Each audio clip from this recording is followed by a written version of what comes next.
Bienvenue dans ce magazine, 26 minutes pour faire le tour de l'Île-de-France et y découvrir sa richesse culturelle. Des talents reconnus, de jeunes artistes, des spectacles qui sortent de l'ordinaire, c'est tout de suite dans Grand Paris Culture. Dans ce numéro, nous découvrirons l'univers du peintre Jean-Michel Guinebeau. Il s'inspire de la BD et du pop art et ça se voit. Nous profiterons de sa dernière exposition pour aller voir quelques-unes de ses toiles. Nous irons à la rencontre d'Ibrahim Sissoko, un jeune chorégraphe du 9-3 en répétition dans le 7-7. Une occasion de parler de son parcours dans le hip-hop, de ses danseurs et de son prochain spectacle Mosaïque. Côté théâtre, gros plan sur une pièce originale où les textes ne sont pas écrits par un auteur, mais recueillis à l'occasion d'un groupe de paroles. Les comédiennes de Paroles de femmes nous livreront leurs ressentis. Je vous emmène à la rencontre d'un peintre autodidacte, Jean-Michel Guinebeau. Il vit et travaille à Montreuil. Ses toiles sont inspirées par l'univers de la BD et du pop art. Chacune de ses œuvres, comme des fresques modernes, appelle à faire débat. Nous l'avons rencontré à l'occasion de sa dernière exposition, Passim d'hier et pour demain, qui se tient jusqu'au 8 décembre à la bibliothèque Robert Desnos de Montreuil. Interview de l'artiste au micro de Sylvain Poubelle de TVM Est Parisien. Guinebeau. Ouais, c'est déjà assez long. Donc au départ, il n'y a pas beaucoup de bulles, après on voit de plus en plus de bulles, et puis en ce moment, je suis plutôt sur une interrogation. Dieu, l'argent, les robots bientôt, qui arrivent sur le marché et qui vont pas mal bouleverser les choses.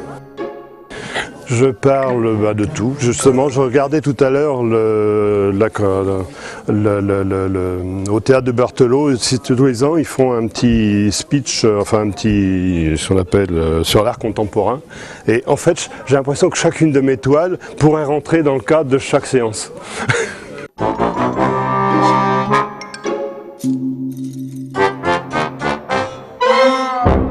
Quand j'ai commencé à peindre, je pense que j'ai commencé avec l'idée de raconter quelque chose, de faire un bilan sur l'histoire, de me mettre au point, parce qu'en fait je suis un autodidacte, donc il a fallu que je me mette au point.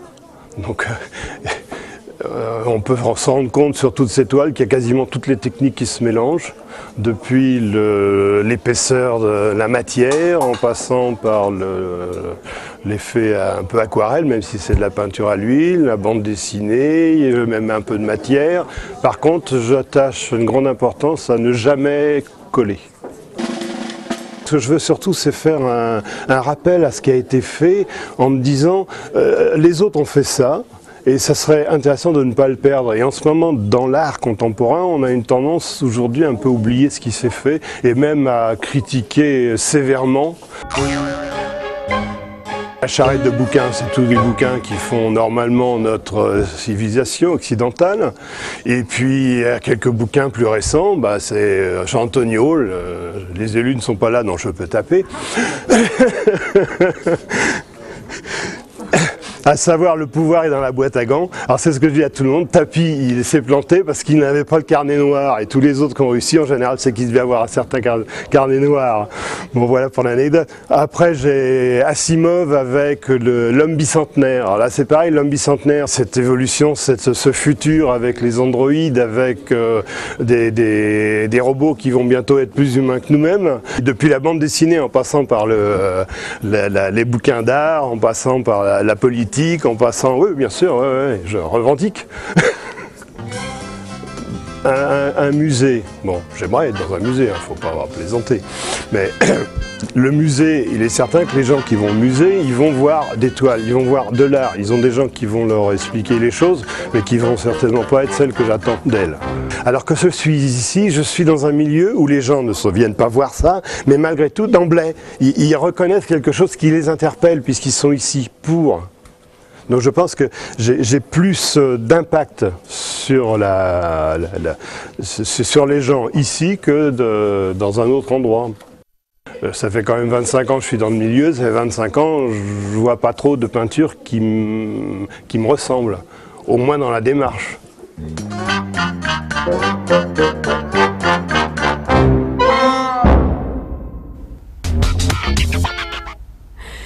Connaissez-vous l'art aborigène? Eh bien, pas besoin d'aller en Australie, c'est au musée du Quai Branly à Paris que cela se passe.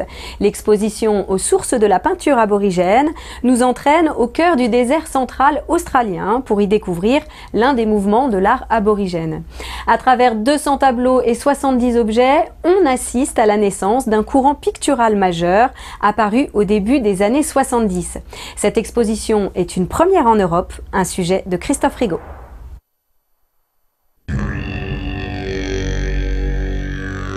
La peinture aborigène a toujours été entourée d'un certain mystère. Au musée du Quai Branly, la magie opère toujours. Des formes abstraites, des couleurs, des points, mais surtout une histoire. L'exposition vous amène à Papunya, en plein cœur du désert central d'Australie. Un mouvement artistique majeur est né ici en 1971, dans cette communauté aborigène, installée dans un campement du gouvernement australien. L'exposition du musée du Quai Branly vous propose une fascinante plongée dans ce courant pictural majeur qui puise son inspiration d'un savoir ancestral vieux de plus de 50 000 ans. Tous les motifs qui vont être utilisés par les artistes viennent d'une très longue tradition. C'est ce qui est montré dans l'exposition dans les premières salles. Par exemple, les motifs qui sont utilisés sur les boucliers, ou encore ils avaient l'habitude de faire des grandes peintures sur le sol quand ils faisaient des cérémonies, ou des peintures corporelles. Tous ces motifs, en fait, ils vont les utiliser pour les peindre sur un format qui est un format occidental, qui est une tradition qui n'existe pas du tout dans leur société. À côté de ces arts rituels, apparaît dans les années 70 des peintures à l'acrylique. Si les peintres aborigènes utilisent alors des matériaux contemporains, le style pictural reste lui minimaliste. C'est des cercles, c'est des arcs de cercle, c'est des cercles concentriques, c'est des lignes. Il y a beaucoup de points. On a d'ailleurs parlé d'une école à petits points. Un vocabulaire donc très simple. Aussi la retranscription des traces d'animaux quand ils passent dans le désert central, des empreintes de pas ou des empreintes de pattes d'oiseaux. C'est ça qu'ils vont réorganiser en fait dans leur tableau. Lorsque l'on parle de peinture aborigène, on parle souvent de dreaming, le temps des rêves.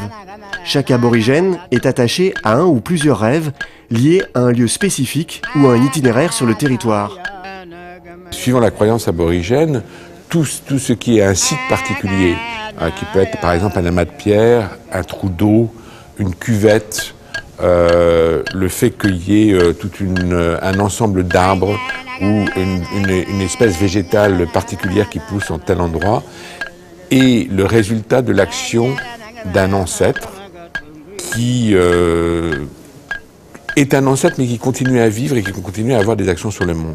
Dans chacun de ces tableaux, d'apparence abstraite, l'artiste raconte une histoire. Cette peinture renvoie à un mythe qui est celle de l'origine de l'homme du feu. Deux garçons qui vont aller chasser un kangourou, et quand ils ont chassé le kangourou, vont manger le kangourou et ne pas en offrir à leur père. Et faisant ceci, ils brisent un comportement qui est très important pour un aborigène. On partage la nourriture. Et le père, absolument furieux contre ses enfants, va déclencher un feu de brousse qui va petit à petit, les enfants vont fuir, mais ils vont être rattrapés par ce feu de brousse et ils vont être brûlés. Et c'est cette histoire qui est racontée ici. En fait, le cercle qui est à peu près illisible, ou qui a presque disparu ici au centre de la toile, c'est le lieu d'origine du feu. Et les cercles que l'on voit alignés, ici dans le reste de cette peinture, sont les lieux où les enfants fuyant le feu vont se reposer. Mais petit à petit, ils sont gagnés par le feu.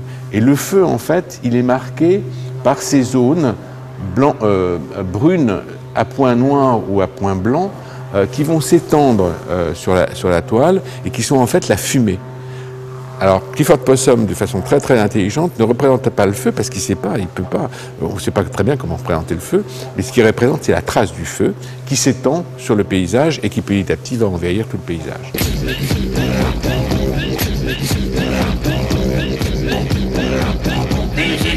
Ce mouvement, initié à Papunya dans les années 70, a ensuite inspiré l'art australien et irrigué l'ensemble de l'art contemporain de la planète.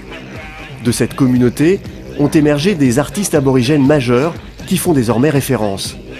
L'exposition se vit comme une expérience unique, à voir jusqu'au 20 janvier 2013 au musée du Quai Branly de Paris. Un concours difficile qui se prépare en 3 ans, un jury qui contrôle le respect des traditions et un titre prestigieux qui se conserve à vie, celui de meilleur ouvrier de France. Dans les Yvelines, ils sont 7 lauréats, parmi eux une Versaillaise, Véronique Abègre, peintre sur porcelaine. Son travail délicat et minutieux s'approche donc de la perfection. Catherine Zulato et Guillaume Camps de TVFil 78 l'ont rencontré.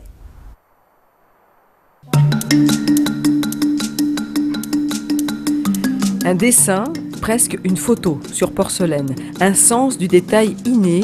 Véronique Abègre vient de décrocher le diplôme de meilleur ouvrier de France. Ce qui vient de changer, c'est que je me dis, j'ai plus le droit de faire d'erreur. Modeste, Véronique Abègre. Elle a démarré la peinture sur porcelaine un peu par hasard, dit-elle. D'abord diplômée d'un bac art déco, la Versaillaise s'est orientée vers un tout autre métier, éducatrice de jeunes enfants, sans perdre de vue sa première passion et ce qui l'avait séduit dès le départ. Le côté décor d'objet, donner une âme à un objet. Et puis, il y avait aussi la partie un peu technique à dépasser. C'est une des plus grandes difficultés au démarrage. Parce que quand on prépare mal sa peinture, ça peut écailler, ou alors ça rend pas ce que l'on veut. Il y a des couleurs qui se mangent les unes les autres. Quand on travaille l'or ou les métaux précieux, c'est autre chose, avec des cuissons différentes. Enfin, il y a vraiment une somme de connaissances à avoir.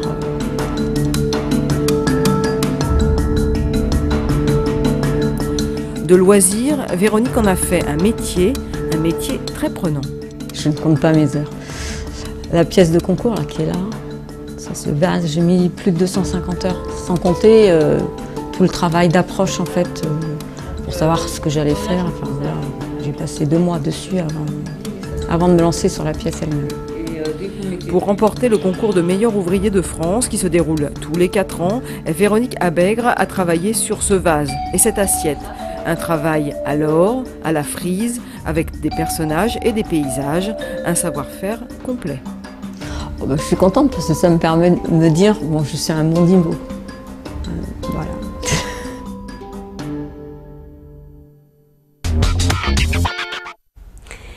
Il ne dessine pas sur la porcelaine, mais sur les corps. Rémi Touvenot est tatoueur.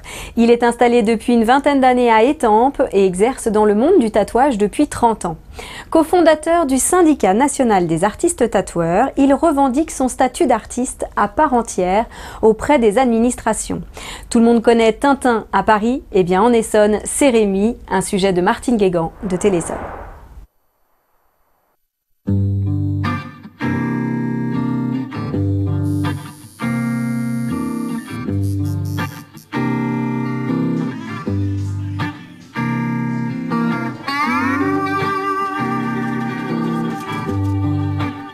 C'est un peu comme dans la vie.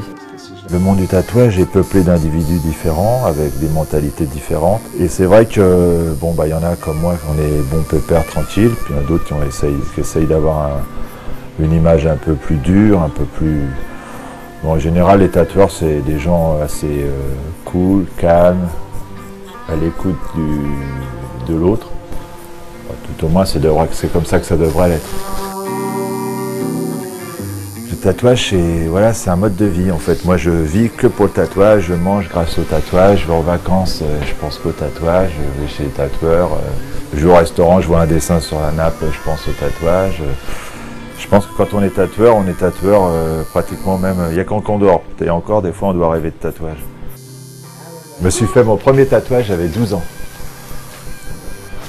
Tout seul, comme un grand. Suivi de la première grosse trempe.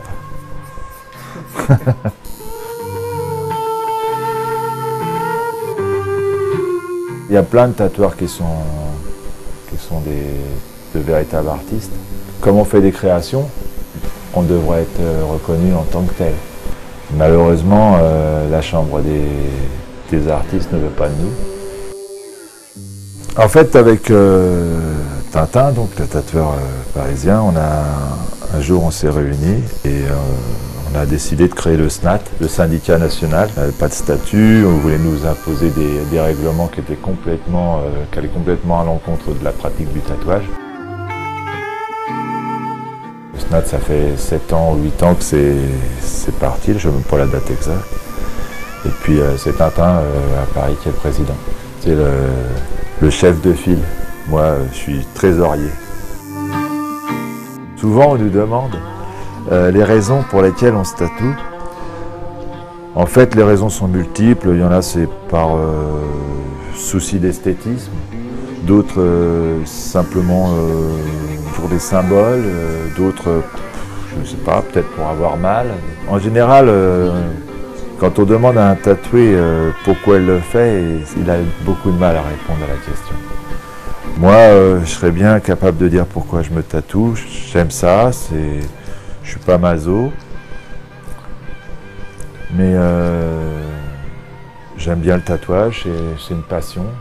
Je trouve ça beau. Quelque part, c'est une façon de communier avec les autres.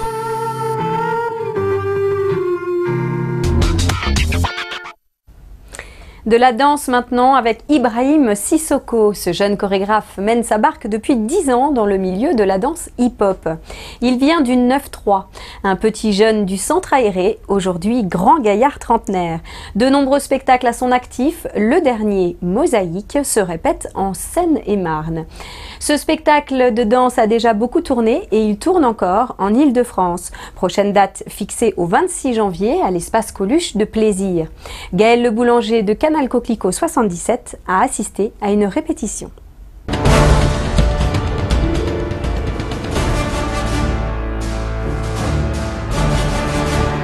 Mosaïque, c'est ça, un bout à bout de tableau interprété par le chorégraphe Ibrahim Sissoko et 12 autres danseurs plutôt en forme.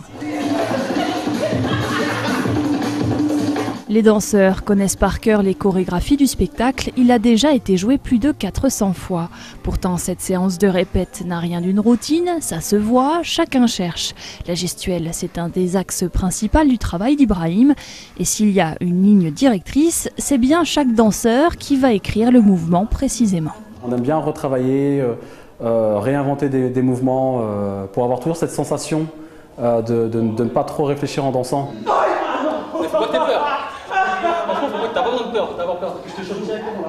Il y a 13 danseurs, il y a des individualités qui ont touché aussi à d'autres danses. Donc voilà, il peut y avoir des ouvertures, il y a des métissages, beaucoup de danses africaines, beaucoup d'autres esthétiques. Un métissage des esthétiques, mais aussi un métissage des corps, des carrures.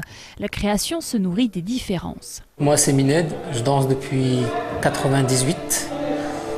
Et je suis rentré dans la compagnie d'Ibrahim Sissoko en 2005. Ma spécialité, c'est plus le b-boying, c'est le break, tout ce qui est en rapport au sol, notamment les grandes phases, le power move. Mined est un breaker tout en technique et en puissance. L'écriture d'un chorégraphe comme Ibrahim Sissoko le pousse à aborder le mouvement d'une autre manière. Des fois, il y a des mouvements techniques qui ne sont pas forcément beaux à voir quand on n'est pas danseur. Et là, le travail que fait surtout Ibrahim Sissoko, c'est d'apporter un visuel. Il y a des gestuels que je n'avais pas en moi parce que je suis très dynamique. Mais avec le temps, avec le travail, on apprend à relâcher le corps et à faire des mouvements plus amples. Le travail sur la gestuelle, Jessica le perfectionne depuis 15 ans. Elle fait partie des pionniers de la troupe. C'est certain, sa manière de bouger lui appartient. Pour elle, comme pour Ibrahim, tout a commencé en 1996. Il y avait un engouement pour la danse hip-hop. Donc nous, on était des petits jeunes de centre aéré, quoi, de Montreuil. On a eu un peu tous les partenariats qui nous ont aidés à évoluer au sein de la compagnie. Et de par ça, on a commencé à devenir professionnel. Et du coup, moi, j'étais étudiante, je voulais devenir psychologue et ça n'a rien à voir parce que j'ai fait des études de psychologie pour devenir danseuse.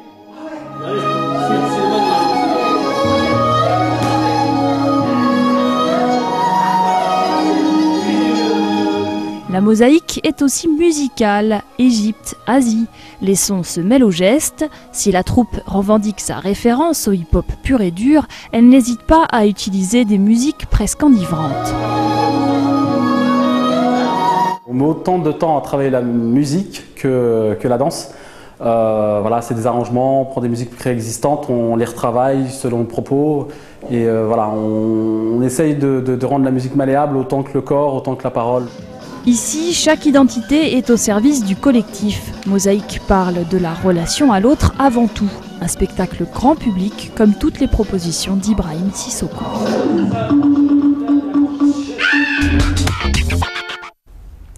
Direction la médiathèque Jacques Baumel à Rueil-Malmaison pour vous proposer le travail d'un jeune photographe rueillois, Julien Caïdos. L'objectif de cet artiste est de replacer l'homme dans l'univers parfois froid et figé de l'architecture urbaine. À travers son exposition Figures libres, il travaille sur des postures d'athlètes pour donner du sens à l'espace et détourner les lois architecturales. Explication avec Kevin Comte et Pascal Andrieux de Rueil TV. Casser l'austérité ressentie parfois devant l'architecture contemporaine, en habillant ces décors urbains de figures artistiques réalisées par des athlètes, c'est le concept développé par le photographe Julien Caïdos dans sa première exposition. J'ai travaillé en fait avec des gymnastes, des danseurs, des personnes qui travaillent essentiellement avec leur corps pour essayer de mettre en relation et en opposition la souplesse du corps par rapport à l'architecture contemporaine. L'artiste roueillois souhaite ici apporter une réelle part d'humanité dans ses clichés. Il a d'ailleurs utilisé pour ses prises de vue un appareil photo qui offre un rendu très proche de ce que perçoit l'œil humain. J'ai travaillé au 50 mm de manière à ce que le rapport entre le spectateur et les photos et les personnages sur les photos soit le plus réel possible. Mais ces photos n'auraient pas un tel rendu sans l'agilité et la grâce de ces modèles. Des modèles au cœur de la démarche artistique puisque, comme le suggère le titre de l'exposition Figures libres, les positions n'étaient pas imposées par le photographe mais imaginées par les athlètes eux-mêmes. Le photographe est vraiment extrêmement à l'écoute de nos suggestions pour les photos. On n'est pas du tout emprisonné dans sa vision des choses parce qu'il avait vraiment un but. Et il nous laissait vraiment beaucoup de liberté. Pour découvrir ces acrobaties en milieu urbain, rendez-vous jusqu'au 28 novembre prochain dans un lieu lui aussi très contemporain, la médiathèque Jacques Baumel. Nous avons maintenant rendez-vous au théâtre de Luvol à Saint-Ouen-l'Aumône pour une représentation théâtrale originale. Paroles de femmes racontent les souvenirs et les ressentis de 4 femmes de conditions et de cultures différentes. Ce ne sont plus des paroles d'auteurs que l'on déclame sur scène, mais celles de personnages qui existent vraiment. Une pièce riche en émotions et c'est ce samedi 24 novembre. Philippe Pémal de VOTV nous en donne un avant-goût. On ne peut pas dire que je l'ai aimé. Non. Je suis quand même restée 38 ans avec lui. 38 ans de vie commune qui m'ont rien apporté.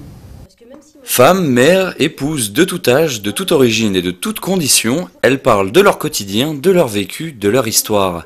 Inspirées de vraies conversations, Paroles de femmes mettent en scène 4 femmes au parcours de vie bien différent. C'est Didier Delcroix, le directeur du théâtre, qui s'est chargé de la mise en scène. Pour moi, c'est quelque chose d'assez passionnant, même si le travail est assez difficile, parce qu'on a l'habitude de travailler au théâtre sur une matière dramatique, c'est-à-dire sur une écriture déjà qui est faite pour le théâtre. Là, c'est une écriture c'est de la conversation, et c'est pas si simple à adapter sur un plateau, parce que les codes sont pas les mêmes. Donc on est obligé de retrouver sur le plateau un environnement, je dirais, pour que puissent incarner quelque part ces paroles. C'est pas si simple. Une conversation autour d'une table de plusieurs femmes dans un contexte bien défini, avec un but défini, c'est différent d'une représentation de ces conversations-là, quoi. Recueillis lors de réunions organisées par l'association École et Famille, les témoignages de ces femmes sont interprétés par les comédiennes de la troupe. Pour ces 4 filles, le challenge est difficile. Elles jouent pour la première fois le rôle de personnes qu'elles ont rencontrées en chair et en os. On n'a pas le droit à l'erreur, parce que la personne est là. C'est pas un personnage fictif, c'est quelqu'un qui se livre et qui parle vraiment de sa vie. C'est des mots qui leur tiennent à cœur. Et on ne peut pas, à côté de ça, être léger. en fait, là-dessus. Mais il faut aussi qu'on s'approprie leurs paroles, donc c'est là où c'est la difficulté, quoi. Et c'est triste parce qu'elle a toujours pensé à lui. Même si mon père était quelqu'un de très beau, elle n'en était pas amoureuse. Et ça, je trouve ça dommage. Drôle ou émouvante, la pièce aborde plusieurs thèmes, l'amour, l'éducation, la tolérance, l'intégration ou la religion. Elle parle aussi de tradition et de mariage forcé, un sujet important pour Keltouma, l'une des comédiennes. C'était pas difficile de se mettre à leur place, mais c'était difficile d'en parler parce que, enfin voilà, je sais que ma maman elle a vécu la même chose et je sais qu'autour de moi il y a des familles que je connais qui sont, voilà, nous les parents ont été mariés de force, quoi. Enfin le mariage était forcé. Donc du coup ça c'était vraiment difficile. Enfin après c'est plus personnel, quoi. Enfin mais d'en parler, c'est pour ça que le personnage que joue Angélique, donc Mimouna, enfin c'était incapable de, j'avais pas envie de le jouer, quoi. C'était trop proche et du coup l'enjeu était trop grand. Enfin, comme elle dit, quoi, j'avais pas envie de minimiser, j'avais pas envie d'en faire trop et j'avais pas envie de le faire. La première représentation aura lieu devant les femmes qui ont inspiré la pièce, l'occasion pour elles d'apparaître par leurs mots dans la lumière, une façon de rendre hommage à toutes ces femmes anonymes qui vivent le plus souvent dans l'ombre, loin des projecteurs. Cette édition du Grand Paris Culture s'achève. Je vous donne rendez-vous la semaine prochaine. Et tout de suite, la suite des programmes sur Télif.